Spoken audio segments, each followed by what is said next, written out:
سرخط خبرها. نگرانی دادستان کل از قانونشکنی‌های منصبداران در فیض‌آباد.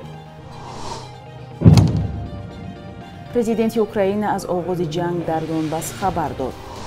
حکومت برای خوراک مکتبی 5 میلیون دلار جدا کرده است.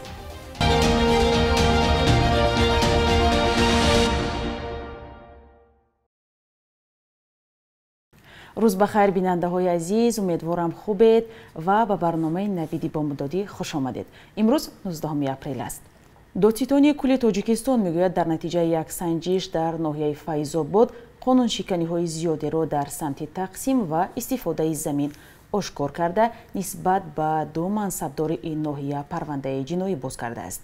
سامانه رسمی دادستانی کل با نشر این خبرنامه گفته است رئیس ناحیه فیض‌آباد با قرارهای غیرقانونی خود از حساب زمین‌های تعیینات کشاورزی برای ساختمان هر گونه انشاءات به شخصان واقعی و حقوقی جدا کرده داده است. بحث بر سر زمین سالها باز به یک مسئله داغ در تاجیکستان تبدیل شده است. بنا به آمار رسمی دادستانی سال 2020 در تاجیکستان نسبت به 296 کارمند اداره‌های گوناگون برای غیرقانونی دادن خرید و فروش زمین و ساختکاری حجت‌های حقوق استفاده زمین پرونده جنایی باز کردند. اکثر آنها مهندس زمینسازان جماعت‌ها، رهبران خواجگی‌های کشاورزی و پرنده پروری، رئیسان جماعت‌ها و ساختارهای کمیته زمین بودند. حکومت تاجیکستان برای تامین کودکان با خوراک سالم و رایگان بیش از 5 میلیون سومانی جدا کرده است. مسئولان وزارت معارف و علم میگویند روزهای نزدیک برنامه سنجشی را به راه میمانند. دسترسی خوانندگان صنف‌های ابتدایی مکتب‌ها با غذای سالم از سال 1999 شروع شده است. تا این زمان سازمان جهانی غذا به مکتب‌های تاجیکستان خوراک میداد و آن از روغن آرد و دانگی عبارت بود. تلاش حکومت برای تامین کودکان با غذای سالم در حالی است که یک تحقیق سراسری در تاجیکستان در سالهای گذشته نشان داده است که به سبب استعمال غذای نامناسب و کم ویتامین در کشور صدها هزار کودک قد کوتاه دارند و جسمشان درست انکشاف نیافته است.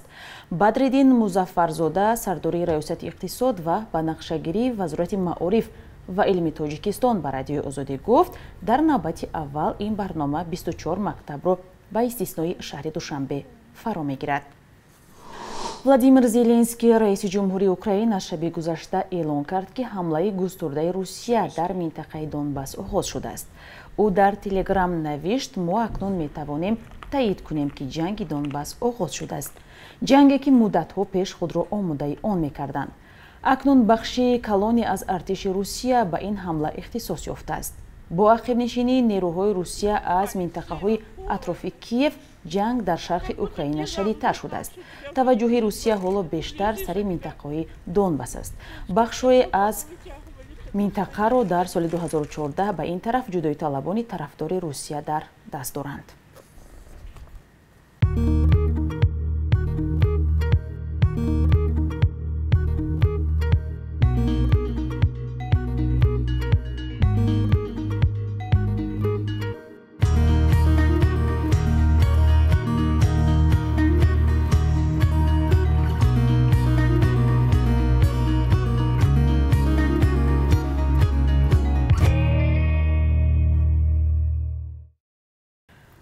در 3 ماه اولی سال 2020 به تاجیکستان به مبلغ 52 میلیون دلار کمک بشردوستانه وارد شده است. در این باره آژانس امور تاجیکستان خبر داده میگوید این مبلغ در مقایسه با همین دوره سال 2021 4 برابر زیاد است.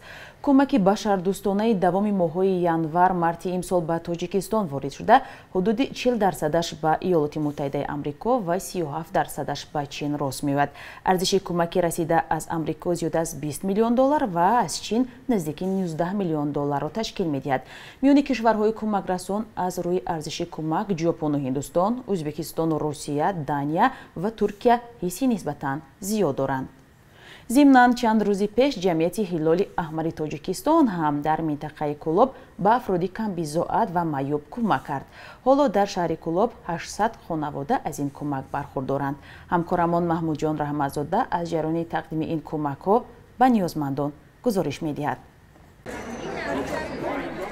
ازدحام مردم برای دریافت کمک است. جمعیت هلال احمر تاجیکستان در منطقه کولاب هر سال در عرفه رمضان به افراد کم بضاعت و معیوب کمک می‌کند. ҳоло дар шаҳри Кӯлоб 800 хонавода аз ин кӯмак баҳраманданд. Шаҳноза Боякова маълули гурӯҳи дуюм аст. ӯ мегӯяд ки интизори ҳамин кӯмакҳо буд, зеро дар хонааш чизе барои хӯрдан намондааст.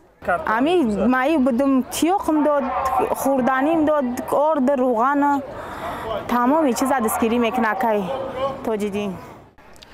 ин кӯдак бастаи кӯмаки дарёфт кардаро посбонӣ дорад. нафароне ки кӯмак мегиранд пешакӣ ному насабашонро сабти ном кардаанд.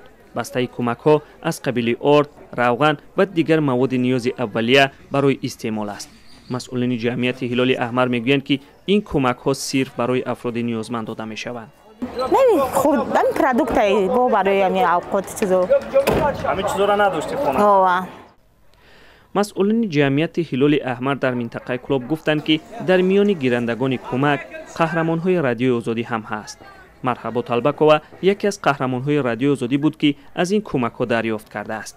чунин кӯмакҳоро ҷамъияти ҳилоли аҳмар на танҳо дар Кӯлоб, балки дар тамоми Тоҷикистон кардааст. кӯмакҳое ки аз сӯи маркази имдод ва корҳои башардӯстонаи Шоҳ Салмони Шоҳигарии Арабистони Саудӣ ба 9625 нафар фиристода шудааст. маҳмудҷон раҳматзода, радиои озодӣ, Кӯлоб. Камолиддин Рабимов, сиёсатшиноси маъруф ва коршиноси мустақили ӯзбекистониро дар шаҳри Тошканд 15 рӯз ба ҳабси маъмурӣ гирифтанд. Дар ин бора хабарнигори ӯзбекистонӣ Ильёс Сафаров дар саҳифаи Фейсбук хабар дод. Ба гуфтаи Сафаров, шурӯъ аз 17 апрел хонаводаи Рабимов наметавонанд бо вай тамос гиранд. Пайвандони сиёсатшинос гуфтанд, вай баъд аз зуҳри рӯзи 17 апрел аз хона берун шудааст. мақомоти корҳои дохилии Ӯзбекистон рӯзи 17 апрел Рабимовро дар дахолати беасос ба фаъолияти кормандони милиса монеъ шуданд ба кори онҳо ва иҷро накардани талаби қонунияшон айбдор карданд. Камолиддин Рабимов аз соли 2007 дар Фаронса зиндагӣ мекард. Чанд моҳи пеш ба Ӯзбекистон баргашта буд. бахши якрӯзи таърихро ҳамкорам Хиромон Бақозода тақдиматон мекунад ки муҳимтарин таҳаввулоти таърихии 19 апрелро дар бар мегирад.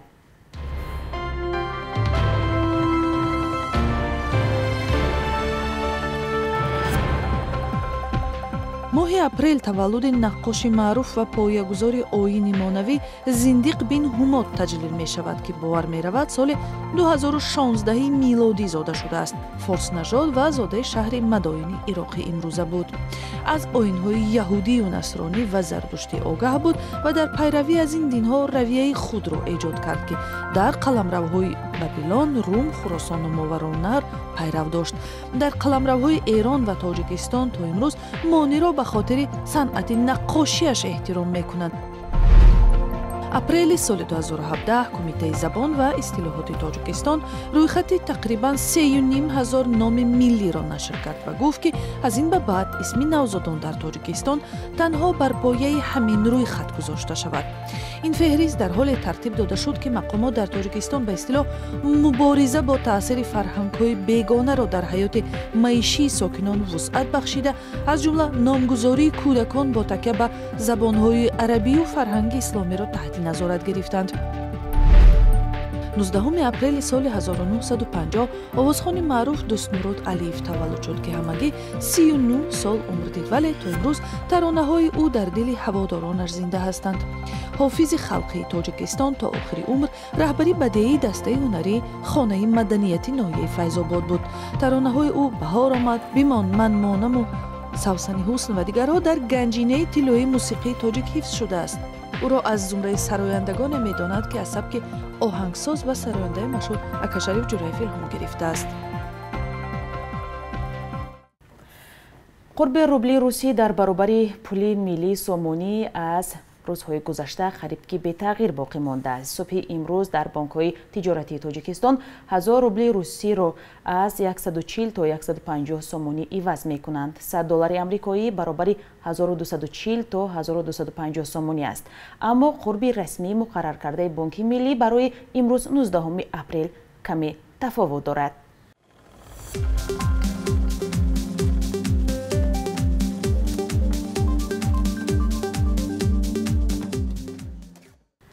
бинандаҳои азиз, инҷо барномаро ба поён мебарем, вале шумо бо мо буданро фаромӯш накунед. хабару гузоришҳои моро дар вебсайти Радиои Озодӣ пайгирӣ кунед. хайр.